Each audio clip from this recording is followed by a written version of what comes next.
우리가 배를 타고 이달리아에 가기로 작정되매 바울과 다른 죄수 몇 사람을 아구스도대의 백부장 율리오란 사람에게 맡기니 아시아 해변 각처로 가려 하는 아드라무테노 배에 우리가 올라 항해할세 마게도냐의 데살로니가 사람 아리스다고도 함께하니라. 이튿날 시돈에 드니 율리오가 바울을 친절히 대하여 친구들에게 가서 대접받기를 허락하더니 또 거기서 우리가 떠나가다가 맞바람을 피하여 급으로 해안을 의지하고 항해하여 길리기아와 밤빌리아 바다를 건너 루기아의 무라시에 이르러 거기서 백부장이 이달리아로 가려 하는 알렉산드리아 배를 만나 우리를 오르게 하니 배가 더디가 여러 날 만에 간신히 니도 맞은편에 이르러 풍세가 더 허락하지 아니하므로 살몬의 앞을 지나 그레데 해안을 바람막이로 항해하여 간신히 그 연안을 지나 미항이라는 곳에 이르니 라세아시에서 가깝더라. 여러 날이 걸려 금식하는 절기가 이미 지났으므로 항해하기가 위태한지라 바울이 그들을 권하여 말하되 여러분이여, 내가 보니 이번 항해가 하물과 배만 아니라 우리 생명에도 타격과 많은 손해를 끼치리라. 백부장이 선장과 선주의 말을 바울의 말보다 더 믿더라. 그 항구가 겨울을 지내기에 불편하므로 거기서 떠나 아무쪼록 베닉스에 가서 겨울을 지내자 하는 자가 더 많으니 베닉스는 그레데 항구라. 한쪽은 서남을 한쪽은 서북을 향하였더라.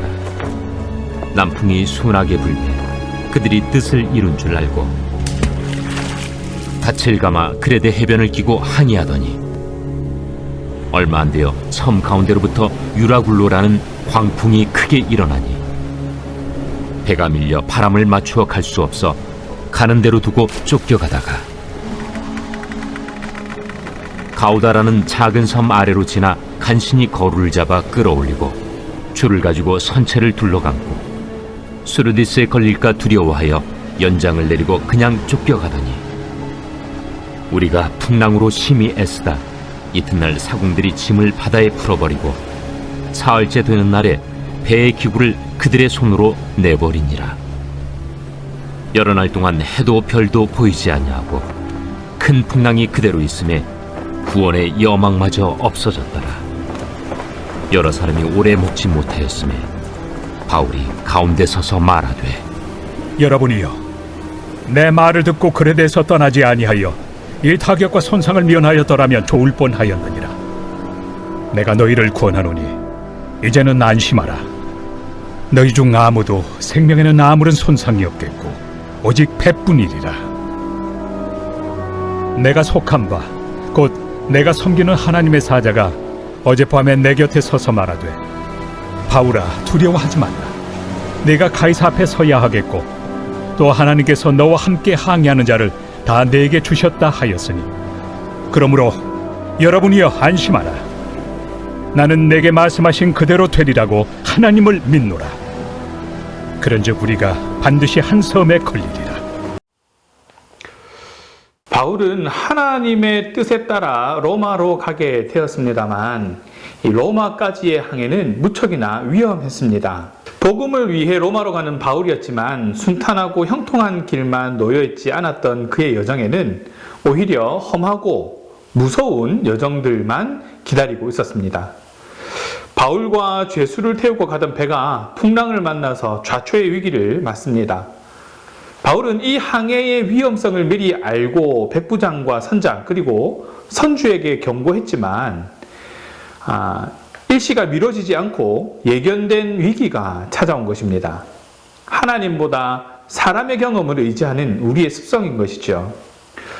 바울이 탄 배는 소아시아의 해변을 따라 항해하는 아드라무테노호였습니다. 그러다가 루기아의 무라에 이르러서 알렉산드리아로 갈아타게 됩니다.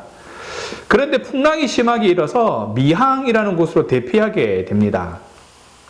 바울은 항해하기에 적절하지 못한 기간이니까 출발을 늦추자고 제안했지만 이 배의 출발 시기를 결정할 권한을 가진 백부장은 바울의 말보다 선장과 선주의 의견을 따라서 지체 없이 항해를 강행합니다. 재수에 불과한 바울의 말보다 항해 경험이 풍부한 선장과 선주의 의견이 더 옳다고 생각했을 것입니다. 당연히 우리라도 그렇게 생각할 것입니다. 하지만 세상이 늘 상식대로 움직이는 것은 아닙니다. 언제나 변수가 존재하는 것이죠. 그래서 인간의 경험과 상식을 뛰어넘는 하나님의 음성에 귀를 기울여야 하고 그분의 인도하심을 구해야 하는 것도 바로 이 이유 때문에 그렇습니다. 결국 바울은 하나님의 뜻에 따라 로마로 가게 됩니다. 비록 죄수의 신분으로 끌려가는 것이었지만 재판을 위해서만 가는 것은 아니었습니다. 재판을 기회 삼아서 가이사 황제에게 복음을 전하기 위한 것이었습니다. 유대인들은 복음을 막기 위해서 바울을 고소했지만 오히려 복음이 로마까지 전해지게 되는 그런 결과를 얻게 되었습니다. 할 수만 있다면 속히 로마에 도착하고 싶었던 율리오에게 겨울을 나기에는 미항보다는 베닉스 항이 더 좋을 것이다 라는 그런 선주와 선장의 말은 상당히 솔깃한 말이었을 것입니다. 비록 계속 이어지는 돌풍으로 인해서 항해가 불가능한 시기였음에도 말이죠. 때마침 순풍이 불어왔습니다. 불어오는 남풍이 자기들의 뜻에 힘이 실린 듯 느껴질 것입니다. 물론 항해의 적기가 아니었기 때문에 베닉스로 가기 위한 치밀한 계획을 미리 세웠을 것입니다. 그들이 미항에서 마탈라 반도를 끼고 메사라만을 바라보면서 약 10km를 항해할 동안 그들의 생각은 더욱 공고해졌을 것입니다. 열린 줄 알았던 길이 열리지 않았다는 것을 알게 되었습니다. 사람의 마음은 시간과 공간에 갇혀 있기 때문에 결과를 미리 알 수 없습니다. 그래서 이 자기 뜻을 지지해 주는 것을 하나님의 뜻이라고 판단하고 싶어 합니다. 그러나 역사를 초월하신 하나님은 시편 37편 5절에서 이렇게 말씀하고 있습니다. 내 길을 내게 맡기라. 너의 길을 나에게 맡기라. 마태복음 7장 13절에서는 이렇게 말씀하십니다. 좁은 문으로 들어가라. 순풍을 맞으며 누렸던 출항의 기쁨은 잠깐이었습니다. 섬 가운데서 일어난 광풍 유라굴라는 순식간에 거대한 알렉산드리아 배를 마구 뒤흔들었습니다.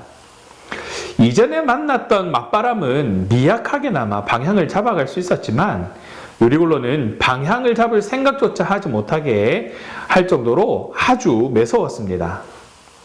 이들은 해안선에서 밀려나 어디론가 떠밀려가게 되었습니다. 그레데 섬의 남서쪽에 위치한 작은 섬인 가우다 아래를 지날 때에 이들은 간신히 거루라고 부르는 거룻배를 가판 위로 끌어올렸고 밧줄로 선체를 동여맬 수 있었습니다. 배가 남쪽으로 밀려 내려가고 있음을 눈치챈 이들은 북아프리카의 모래톱 스르디스에 걸려 파손될까봐 조금이라도 떠밀려가는 속도를 늦추기 위해서 닻을 내리기도 했습니다. 그러나 유라굴로는 여전히 기세등등했습니다. 광풍이 이틀째 계속되자 선원들은 생존을 위해서 바다 위로 짐들을 버리기 시작했습니다. 사흘째 되는 날에는 없어서는 안 될 배 기구까지도 모두 바다에 던져버렸습니다. 더 이상 배에 탄 이들이 할 수 있는 것은 아무것도 없었습니다. 그저 상황이 나아지기를 버티면서 기다릴 수밖에 없었습니다. 제 아무리 무서운 광풍이라 할지라도 얼마간의 시간이 지나면 지나가기 마련인데 유라굴로는 여태 지금까지의 광풍들과는 차원이 달랐습니다. 무엇보다 나침반이 없었던 시대였습니다. 오직 별자리를 보고 방향을 잡았던 뱃사람들에게 이 며칠 동안 별을 볼 수 없었다는 것은 좌절을 의미합니다. 절망을 말합니다. 그들이 신뢰했던 모든 것이 결국 다 사라져버린 상황인 것이죠. 그들이 당연히 있는 것으로 여겼던 해와 별은 사실 하나님의 은혜가 아니면 볼 수 없는 것들입니다. 이처럼 하나님을 인정하지 않는 그런 세상의 지혜를 신뢰하는 자들에게는 구원의 소망이 있을 수가 없다라는 것을 기억하시기 바랍니다. 선장과 선원들 그리고 배의 승객들은 순풍 때에는 여유만만했지만 광풍 속에서는 낙심했습니다. 그리스도인 역시 인생에서 순풍과 폭풍을 반복해서 만나게 됩니다. 그리스도인이 환경에만 얽매여서 순풍 때 기뻐하고 폭풍 때 낙심한다면 세상 사람들과 다른 점이 무엇이겠습니까? 하나님의 사람이라면, 하나님을 믿는 사람이라면 눈에 보이는 것만 의지해서는 안 됩니다. 폭풍 중에도 평안하고 소망을 품을 수 있는 믿음이 필요합니다.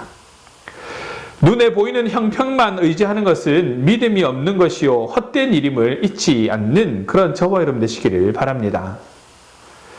여전히 바다에는 큰 풍랑이 일고 있고 여러 날 동안 해와 별이 보이지 않는 악천후가 계속되고 있는 상황에서 바울은 평안한 마음이었습니다. 무엇이 그를 그렇게 평정심을 갖게 했을까 궁금해집니다. 다름 아닌 하나님의 약속이었습니다.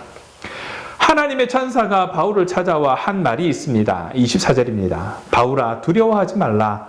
네가 가이사 앞에 서야 하겠고 또 하나님께서 너와 함께 항해하는지를 다 내게 주셨다. 바울은 풍랑 속에서 이 말씀 하나를 붙잡았습니다. 바울에게는 풍랑을 잠잠케 할 능력은 없었지만 마음의 풍랑은 잠잠하게 할 수 있었습니다. 확실한 믿음의 근거가 있었기 때문입니다. 하나님의 약속은 반드시 이루어진다는 믿음.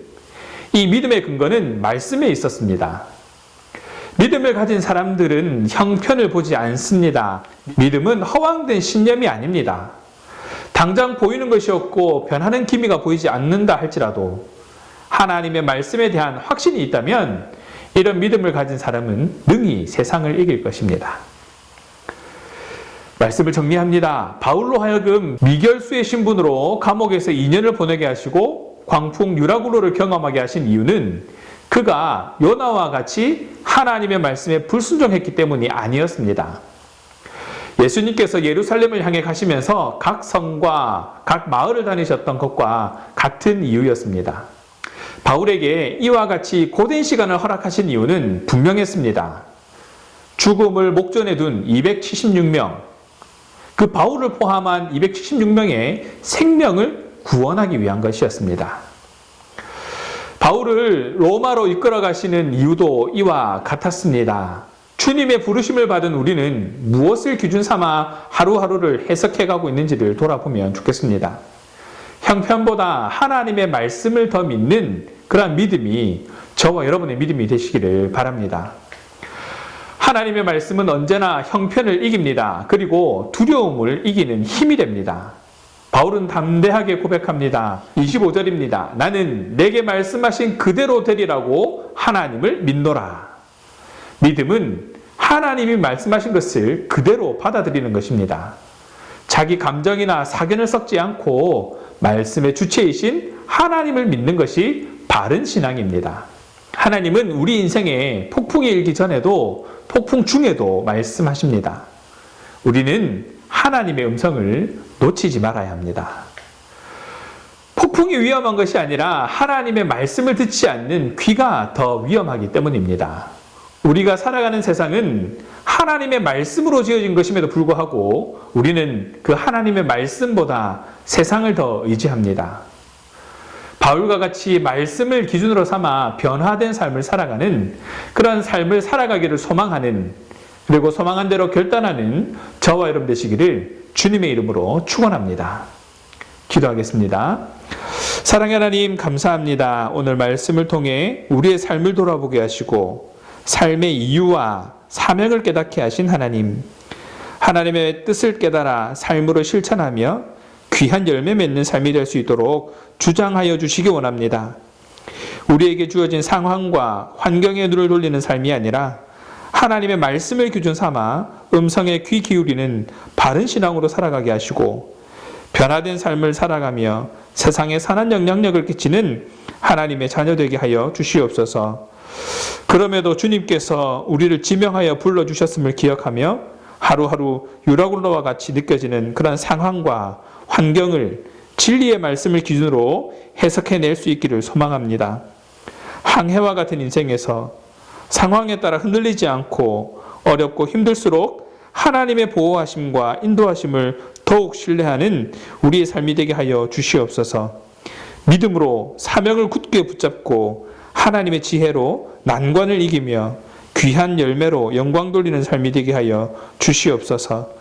감사합니다, 주님. 우리 주 예수 그리스도의 이름으로 기도합니다. 아멘.